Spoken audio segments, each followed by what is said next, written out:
Maantay waxa uu buuxsantay dagaalka lagula jiro Iiraan muddo toddobaad ah ama 7 beri. Waxaa laga duqeeyay cirka, dhulka iyo baddaba. Hubkii ugu casrisanaana waa loo isticmaalay. Wax guul ah ama natiijo ahna kama aysan gaarin Israa'iil iyo Maraykanku markii laga reebo dilkii Cali Khamenei. Wax walbaahi sidii ay filayeen Israa'iil iyo Maraykanka, cagsigeeda ayay Iiraan isku beddeshay, oo saraakiil u hadashay nidaamka Yuhuudda bilowgii dagaalka ayaa waxa ay sheegeen muddo 48 saacadood inay ku soo afjari doonaan Iiraan. Balse hadalkaas oo dhan waxaa beeniyay ciidanka ilaalada kacaanka oo maalinba maalinta ka dambeysa la soo baxaya awood hor leh.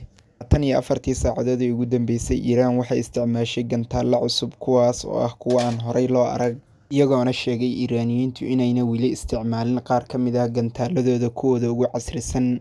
Dhanka kale, inta maalmood oo dagaalku socdo, Maraykanku wuxuu dhexda kaga jiraa jahwareer istiraatiijiyadeed iyo mid dhaqaalaba. Maalin walba oo dagaalku sii socdana, Maraykanka waxay ka dhigan tahay halkii maalin in ay ka baxayso in ka badan $1 bilyan oo dollarka Maraykanka ah. Sidoo kalena waxa uu ku guuldareystay inuu difaaco wadamada Khaliijka, kuwaas oo isaga hoobanayaan gantaalada ka imaanaya Iiraan. Iiraaniyiintu dagaalada iska caabinta ah aqoon iyo khibrad badan ayay u leeyihiin. Dalka Ciraaq 8 sano ayay dagaal kula jireen, dagaalkaas oo ay fangaraynayaan Maraykanka iyo wadamada Khaliijkuba. Balse ugu dambeyntii guusha dagaalkaas Iiraaniyiinta ayay raacday muddo 8 sano kadib ah. Xilligaas weliba Iiraaniyiintu awood badan may lahayn oo waxa ay ku jireen kala guur.